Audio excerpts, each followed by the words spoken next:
Hello everyone, welcome to विश्वास classes. हमारा one question a day series चल रही है जिसमें हम लोग आरबीआई ग्रेड बी 2026 के लिए डिस्क्रिप्टिव आंसर राइटिंग की प्रैक्टिस कर रहे हैं।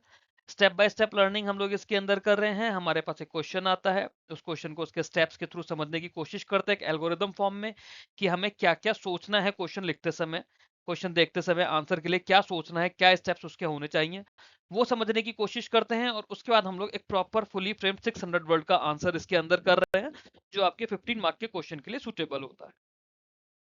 तो पहले आपका क्वेश्चन देखते हैं। क्वेश्चन नंबर 6 फाइनेंस का है। The report on trend and progress in banking in India 2024-25 notes that while the number of banking fraud cases declined, the total value involved tripled to over 34,000 crore. Discuss the reason behind this trend and evaluate its implication for the Indian banking sector and digital payment ecosystem. तो direct जो हमारा report on trends and progress of banking in India है हमारी, जिसको मैंने पिछले भी पीछे एक वीडियो में आप लोगों को करवाया था, एनपीए वाला हमारा वीडियो था, आप याद करिए। आरटीपी मैंने आपको शॉर्ट में बताया था रिपोर्ट का नाम, की इसको हमेशा आरटीपी बोलते हैं हम लोग शॉर्ट में। तो अब इसके अंदर एक चीज आई थी कि जो टोटल वैल्यू है फ्रॉड्स का, हमारा जो बैंकिंग फ्रॉड हुए हैं, that has tripled to 34,000 crore रुपए। तो ये तो बहुत बड़ा अमाउंट है। एक तरफ हमारा एनपीए अच्छा हो रहा है, बट दूसरी तरफ हमारे number of banking fraud decline तो हुए हैं, बट टोटल वैल्यू जो है उसका वो बढ़ गया है। ठीक है।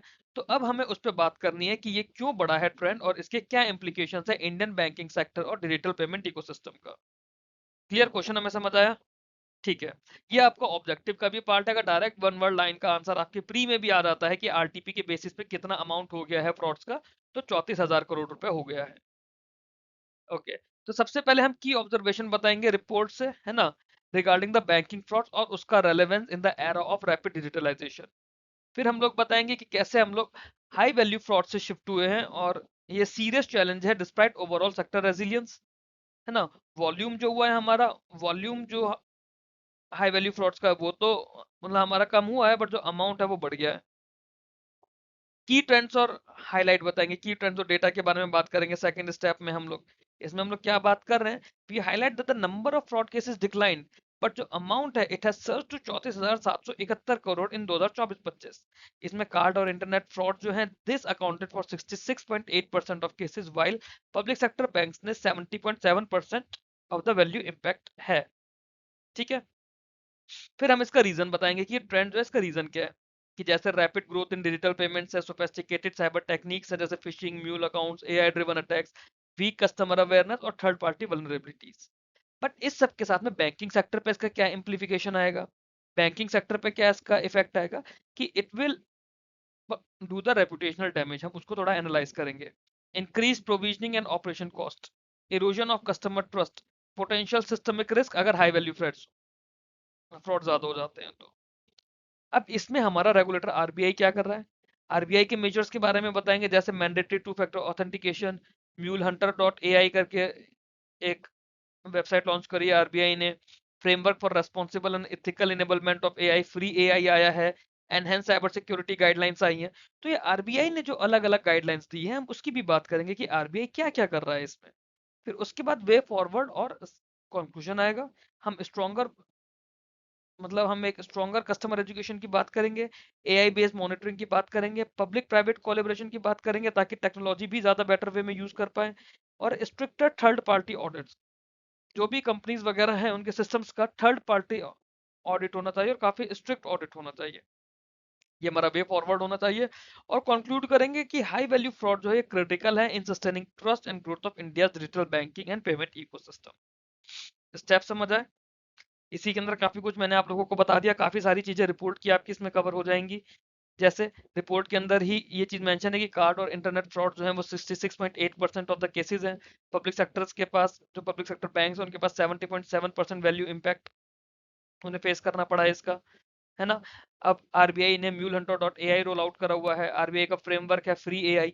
ये आपको नाम पता चल रहे हैं आपके ऑब्जेक्टिव के लिए, या इस रिपोर्ट से रिलेटेड बाकी चीजें आपको इसमें पता चल रही हैं। आंसर देखते हैं इसका। The report on trends and progress of banking in India 2024-25 notes that while the number of banking fraud cases declined, total value involved tripled to over 34,000 crore, है ना। ये तो हमारा स्टेटमेंट हमें क्वेश्चन से मिल गया। This observation is highly relevant in the era of rapid digitalization of financial services in India. Although the overall banking sector has shown resilience with improving asset quality and strong capital position, ये हम लोग बताएंगे क्योंकि हम पीछे answer में पढ़ चुके हैं, हमें पता है. The shift from a larger number of small value frauds to fewer but high value frauds pose serious challenges. It threatens customer trust, increases financial losses, and could slow down the sustainable growth of digital payment ecosystem. हमने बताया कि जो report है हमारी RTP है, RTP ने बताया कि number of banking fraud cases कम हो गए, बट जो इन्वॉल्व अमाउंट था वो ओवर 34,000 करोड़ रुपए, 3 गुने से ज्यादा बढ़ गया. इससे हमें ये पता चल रहा है कि जो नंबर कम हुए, छोटे छोटे फ्रॉड्स के नंबर कम हो गए, बट अब जो बचे हैं वो फ्रॉड बड़े अमाउंट के हो रहे हैं. जब बड़े बड़े अमाउंट के फ्रॉड हो रहे हैं और डिजिटली फ्रॉड ज्यादातर इसमें हो रहे हैं, तो ओवरऑल बैंकिंग सिस्टम जो है उसके अंदर क्या है, उसके अंदर लोगों का ट्रस्ट बेकार होने लगेगा, लोगों को डर लगने लगेगा. ऑल्दो बैंकिंग सिस्टम ने काफी अच्छा रेजिलेंस शो करा है क्योंकि एसेट क्वालिटी स्ट्रांग हुई है, कैपिटल पोजीशन स्ट्रांग हुई है, बट कस्टमर का ट्रस्ट तो अफेक्ट हो रहा है ना इस तरह के फ्रॉड से. और अगर कस्टमर को ट्रस्ट नहीं रहेगा तो डिजिटल पेमेंट इकोसिस्टम की ग्रोथ जो है, जो सस्टेनेबल ग्रोथ हमने सोची हुई है, वो हम लोग अचीव नहीं कर पाएंगे. फिर इसके बाद आ जाएगी की ट्रेंड एंड डेटा क्या है ना. उन्होंने एक वरिंग पैटर्न रिवील करा है. The number of fraud cases has declined, indicating some success of preventive measures taken by banking regulator. However, total amount वो इतना ज्यादा बढ़ गया है कि 34,771 crore, you can just say कि nearly 3 times the previous figure, जो पिछले साल की फिगर थी. अब इसमें कार्ड और इंटरनेट फ्रॉड जो है वो 66.8% है. जो पब्लिक सेक्टर बैंक है सबसे ज्यादा इंपैक्ट उन पर आया है.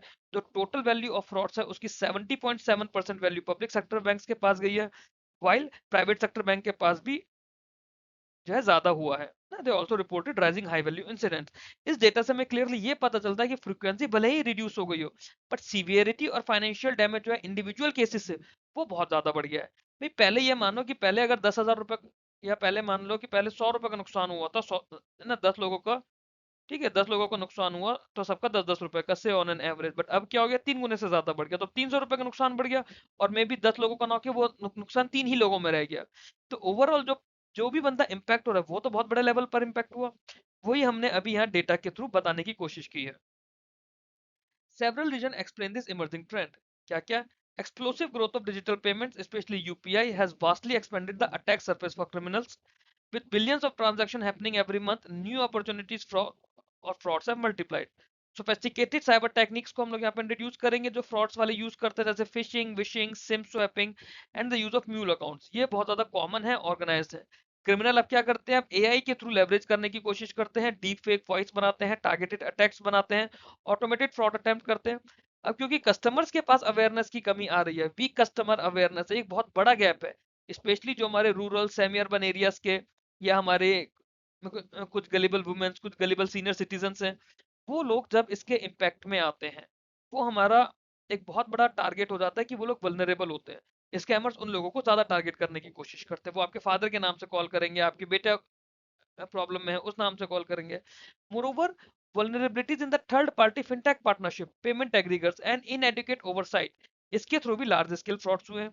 Delays in detection and slow reporting mechanism, it further enable fraudster to siphon out huge amounts before transactions are flagged. ठीक. नाउ ये जो ट्रेंड है, this a serious implication for the Indian banking sector.